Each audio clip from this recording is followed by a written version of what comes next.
என்ன நம்ம பார்க்க போறோம் அப்படின்னா வைகாசி விசாகம். இந்த மாசத்துல 22ஆம் தேதி புதன்கிழமை வரக்கூடிய வைகாசி விசாகம். இதுல யாரெல்லாம் அந்த முருகக் கடவுளை வணங்குறது அவங்களுக்கு சிறப்பாக இருக்கும்.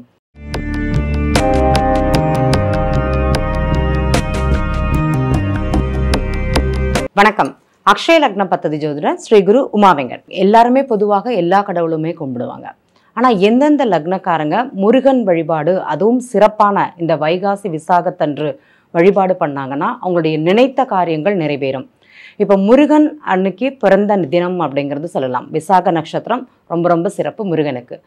அன்னைக்கு போயிட்டு முருகனை தரிசனம் பண்ணிட்டு முருகருக்கு ஒரு பால் அபிஷேகம், பன்னீர் அபிஷேகம், அதே மாதிரி மரிக்கொழுந்து, முருகருக்கு மிகவும் பிடித்த மரிக்கொழுந்து, கதம்ப மாலைன்னு சொல்லுவாங்க, கதம்ப மலர்னு சொல்லுவாங்க. கதம்ப மலர் கிடைக்குமான்னு தெரியாது, கிடைத்தவர்கள் கண்டிப்பாக கதம்ப மாலை பூவை வாங்கி கொடுங்க, ரொம்ப சிறப்பாக இருக்கும் அப்படிங்கிறது சொல்லலாம். அதே மாதிரி இந்த முருகனை வணங்கும் போது பால் அபிஷேகத்திற்கு பால் வாங்கிட்டு போவாங்க. சிலர் பால் குடம் அப்படிங்கிறத எடுப்பாங்க. அன்றைய தினங்களில் நிறைய நண்பர்கள் வேண்டுதல் அப்படிங்கிறது நிறைய பேருக்கு இருக்கும். இந்த விசாக நட்சத்திரம் யாருக்கெல்லாம் செல்கிறதோ, அக்ஷய லக்னம் உங்களுக்கு துலா லக்னமாக இருந்து விசாக நட்சத்திரம் செல்லக்கூடிய நண்பர்கள் இந்த முருகன் வழிபாடை சிறப்பாக பண்ணலாம். அதே மாதிரி மேஷ லக்னம் யாருக்கெல்லாம் மேஷ லக்னம் போகுதோ அவர்களும் முருகன் வழிபாடு ரொம்ப சிறப்பாக பண்ணலாம். அதே மாதிரி இந்த விருச்சிக லக்னம் அக்ஷய லக்னமாக யாருக்கு செல்கிறதோ நீங்கள் மாலை நேரத்தில் போய் முருகன் வழிபாடு பண்ணிட்டு அங்கே இருந்து அந்த சந்தியாகால பூஜைன்னு சொல்லுவாங்க, மாலை நேர தீபாராதனை, அதை போய் பார்த்துட்டு வர்றது ரொம்ப சிறப்பாக இருக்கும். இது விசாக நட்சத்திரம், அதாவது இந்த வைகாசி விசாகத்திற்கு மட்டும் அல்லாது தினமுமே போகக்கூடியவங்க அந்த மாலை நேர தீபாராதனை விருச்சிக ராசிக்காரர்கள் அவங்க போய் சுவாமி தரிசனம் பண்ணுறது, அந்த மாலை நேரத்தில் நடக்கக்கூடிய ஹாரத்தி அதை பார்த்துட்டு வர்றது நீங்கள் நினைத்த காரியம் அப்படிங்கிறது கண்டிப்பாக நடக்கும்னு சொல்லலாம். அதே மாதிரி இந்த கடக லக்னக்காரங்களுக்கு முருகன் வழிபாடு ரொம்ப சிறப்பு. கண்டிப்பாக நீங்கள் வாரத்தில் ஒரு நாள் முருகனுக்கு அபிஷேகம் அப்படிங்கிறது கண்டிப்பாக கொடுக்க நீங்கள் செய்த பூர்வ புண்ணிய பலன் அப்படிங்கிறது உங்களுக்கு தானாக தேடி வரும். உங்களுடைய கர்மாவை கழிக்கக்கூடியது அந்த அபிஷேக நீரினால் கண்டிப்பாக கிடைக்கும். அதுவும் உங்களுக்கு பால் அபிஷேகம் ரொம்ப ரொம்ப விசேஷம் சொல்லலாம். யாரெல்லாம் நீங்கள் விசாக அதாவது கடக லக்னம் அக்ஷய லக்னமாக யாருக்கெல்லாம் இருக்குதோ நீங்கள் கண்டிப்பாக இந்த முருகன் வழிபாடு பால் அபிஷேகம் வாங்கி கொடுக்கறது, முருகனுக்கு அன்னதானம் அதாவது சக்கரை பொங்கல் வச்சு நைவேத்தியம் பண்ணுறது தொடர்ந்து கடைபிடித்து வருவதால் நிறைய நன்மைகள் அப்படிங்கிறது உங்கள் வாழ்க்கையில் உண்டாகும்னு சொல்லலாம். மகர லக்னம் யாருக்கெல்லாம் செல்கிறதோ நீங்கள் கண்டிப்பாக முருகன் வழிபாடு பண்ணணும். முருகனுக்கு தேங்காய் சிதறக்காய் போடுறது பண்ணுவாங்க, அதை பண்ணணும். சிலர் இந்த வேல் குத்தி வேண்டுதல் அப்படிங்கிறது வைப்பாங்க. அலகுல வேல் குத்திக்கிறது, அந்த தோளில் ஷோல்டரில் வேல் குத்திக்கிறது அப்படிங்கிறது இருப்பாங்க. நீங்கள் அதை செஞ்சீங்கன்னா உங்கள் வாழ்க்கையில் ஒரு பெரிய மாற்றம் கண்டிப்பாக நடக்கும். இந்த வீடு வண்டி வாகனம் நினைக்கக்கூடிய நண்பர்கள் இதை கண்டிப்பாக செஞ்சால் அவங்களுடைய வேண்டுதல் இதுவாக இருக்கும். நம்ம சொல்லணுங்கிறது வேண்டாம், கிரகங்கள் கண்டிப்பாக அவங்களுக்கு வலியுறுத்தும். அதை இந்த விசாக நட்சத்திரம் அன்றைக்கு செஞ்சு வந்தாங்கன்னா அவங்க வாழ்க்கையில் நிறைய மாற்றங்கள் அப்படிங்கிறது கண்டிப்பாக நடக்கும்னு சொல்லலாம். கும்ப லக்னக்காரங்க உங்களுக்கு ரொம்ப விசேஷம். ஏன்னா பால் குடம் கண்டிப்பாக நீங்கள் அன்றைக்கி எடுத்தே தீரணும். இல்லை எங்கள் ஊரில் பால் குடம் எடுக்கிற பழக்கம் கிடையாது அப்படின்னா ஒரு சொம்பு வாங்கிட்டு போய் முருகனுக்கு 1 லிட்டரோ 5 லிட்டரோ 10 லிட்டரோ 11 லிட்டரோ பால் வாங்கி கண்டிப்பாக மனம் குளிர அவருக்கு அபிஷேகம் அப்படிங்கிறது பண்ணணும். பஞ்சாமிர்தம் அபிஷேகத்திற்கு என்னென்ன தேவையோ அதை கண்டிப்பாக செய்யுங்க. நீங்கள் நினைத்த காரியம் அப்படிங்கிறது நடக்கும். இந்த கும்ப லக்னக்காரங்களுக்கு தற்கால கட்டத்துக்கு பார்த்தீங்கன்னா ஒரு முயற்சிகளில் தடை அப்படிங்கிறது இருக்கும்.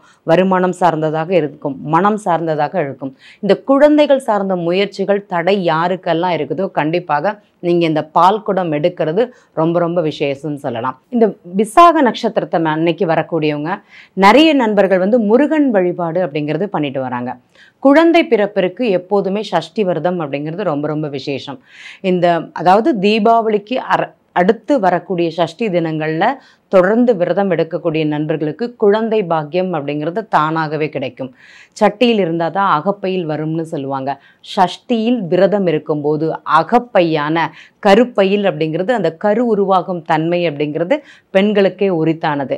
எனக்கு குழந்தை பாக்கியம் தடையாகுது, அதாவது திருமணமாகி 5-6 வருடங்கள் ஆகுது, இல்லைன்னா 3 வருடங்கள் ஆகுது, குழந்தை பிறப்பிற்குன்னா காலம் இதுதானான்னு நினைக்கக்கூடிய நண்பர்களுக்கு சஷ்டி விரதம் அப்படிங்கிறது ரொம்ப விசேஷம்.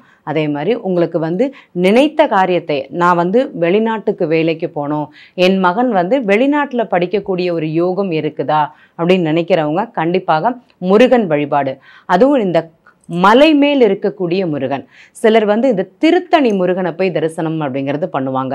அந்த திருத்தணி முருகனுக்கு போய் தரிசனம் பண்ணுறது மிக சிறப்பு பலனை கொடுக்கும். பழனி முருகன் இவங்களுக்கு ஒரு நல்ல பலனை கொடுப்பாங்க. நீங்கள் பழனிக்கு போயிட்டு வந்தாங்களே ஒரு பெரிய மாற்றம் உங்கள் வாழ்க்கையில் நடக்குமானா கண்டிப்பாக நடக்கும்னு சொல்லலாம். பழனி கோவிலில் நீங்கள் அந்த விஞ்சில் போகிறத விட கால்நடையாக சென்று வருவது மிகப்பெரிய ஒரு புண்ணியம்னு சொல்லலாம். ஒரு படியும் ஒரு ஐதீகம் அப்படிங்கிறது சொல்லுவாங்க. அதை நீங்கள் போயிட்டு திருப்பி வரும்போது உங்கள் வாழ்க்கையில் மிகப்பெரிய மாற்றம் கண்டிப்பாக நடக்கும். தொடர்ந்து இந்த பழனி மலையில் படியேறி முருகனை தரிசனம் செய்த நண்பர்களுக்கு வாழ்க்கையில் நிறைய முன்னேற்றங்கள், தொழில் விருத்தி, குழந்தை பாக்கியம், அதே மாதிரி வேலை கிடைக்காதவங்களுக்கு ஒரு நிரந்தர வேலை. ஏன்னா இந்த மேஷ லக்னக்காரங்க பார்த்தீங்கன்னா எந்த வேலையும் இல்லாமல் வேலையை மாற்றி மாற்றி அமைக்கக்கூடிய தன்மை அவங்களுக்கு கண்டிப்பாக இருக்கும். அதே மாதிரி இந்த மகர லக்னக்காரங்களுக்கு பார்த்தீங்கன்னாலுமே இந்த வேலை அப்படிங்கிறது நிரந்தரமாக இருக்காது. அவங்களுக்கு மனதுக்கு பிடித்த வேலை அப்படிங்கிறது நடக்காது. அந்த 10 வருட காலம் அக்ஷய லக்னம் மகர லக்னம் யாருக்கு செல்கிறதோ அந்த 10 வருட காலங்கள் அவங்க பல தொழில் செய்ய வைக்கக்கூடிய ஒரு தன்மை அவங்களுக்கு இருக்குது. இதே மாதிரி தான் இந்த சிம்ம லக்னம், என்னுடைய வேலை எனக்கு கௌரவமாக இல்லைன்னு சொல்லக்கூடிய நண்பர்கள் தான் அதிகம். அப்போ இந்த சிம்ம லக்னம் போகிறவங்க என்ன முருகன் வழிபாடு பண்ணலாம் அப்படின்னா சிம்மக்கேதுன்னு சொல்லுவாங்க. அதாவது சிவன் மடியில் இருக்கக்கூடிய முருகனோட ஃபோட்டோ, சிவன் கூட இருக்கக்கூடிய முருகனுடைய ஃபோட்டோ வச்சு வழிபாடு பண்ணுறது, இல்லைன்னா சுவாமி மலைக்கு போய் தரிசனம் பண்ணுறது. ஏன்னா தந்தைக்கு உபதேசம் செய்த மலைன்னு சொல்லுவோம். சுவாமி மலையில் போய் தரிசனம் பண்ணுறது அப்படிங்கிறது இவங்களுக்கு நல்லாயிருக்கும். இதை செய்ய செய்ய இவங்களுடைய மனம், அதாவது அந்த வேலையில் நிரந்தர வேலை அப்படிங்கிறதும் எனக்கு பிடித்தமான ஒரு வேலை அமைதற்கும் இந்த சுவாமி மலை முருகன் கோவில் தரிசனம் அப்படிங்கிறது ரொம்ப ரொம்ப விசேஷம். கண்டிப்பாக அக்ஷய லக்னம் சிம்ம லக்னமாக இருக்கிறவங்க சுவாமிமலை முருகன் கோவில் தரிசனம் மிக சிறப்புன்னு சொல்லலாம். மகர லக்னம் யாருக்கு அக்ஷய லக்னமாக இருக்குதோ நீங்கள் திருப்பரங்குன்றம் சென்று வாருங்கள். நிறைய வாழ்க்கையில மாற்றம் உங்களுக்கு இருக்கும். எந்த ஒரு கோவிலுக்கு போனாலுமே குறைந்தது ஒரு 6 மணி நேரம் அப்படிங்கிறது அங்கே தங்கணும். நம்ம பக்கத்து ஊர்கள் அப்படின்னு போவோம்னா 4 மணி நேரம் டிராவல் பண்ணி போவோம், அரை மணி நேரத்தில் திரும்பி வந்துடுவோம். ஒரு கோவிலுக்கு செல்லும்போது அங்கே ஒரு நட்சத்திர பாதம் மாட்டி நம்ம அந்த இடத்துல தங்கணும் அப்படிங்கிறது சொல்லுவாங்க. அதே மாதிரி அந்த இடத்துல செருப்பு இல்லாமல், இப்போ கோவிலுக்கு போனோம்னா சுவாமி கும்பிட்டு திரும்பிடுவாங்க. சிலர் மட்டும்தான் அங்கே இருந்து அந்த கோவிலோட ஐதீகங்கள், மண்டபங்கள், அங்கங்கே என்னென்ன சரித்திரங்கள் அப்படிங்கிறத, என்னென்ன விக்கிரகங்கள் இருக்குது, அதற்குண்டான கதைகள் எல்லாமே கேட்டு தெரிந்து கொள்ளக்கூடிய தன்மை சில நபர்களுக்கு மட்டுமே. அது வாழ்க்கையில் அவங்க ஒரு முறை சென்றாலுமே அது அவங்க மனசில் ஆழமான எண்ணமாக அவங்களுக்கு இருக்கும். எந்த கோவிலுக்கு சென்றாலும் 6 மணி நேரம் கண்டிப்பாக அந்த கோவிலில் தங்கினாலே உங்களுக்குள்ள நிறைய மாற்றங்களும், உங்கள் உடலிலும் சரி மனதிலும் சரி என்ன பிரச்சனையாக இருந்தாலும் அது சமாளிக்கக்கூடிய தன்மை உங்கள் வாழ்க்கையில் கண்டிப்பாக வரும். அந்த கிரகங்கள் உங்களுக்கு கண்டிப்பாக தரும் அப்படிங்கிறது உண்மை. நன்றி.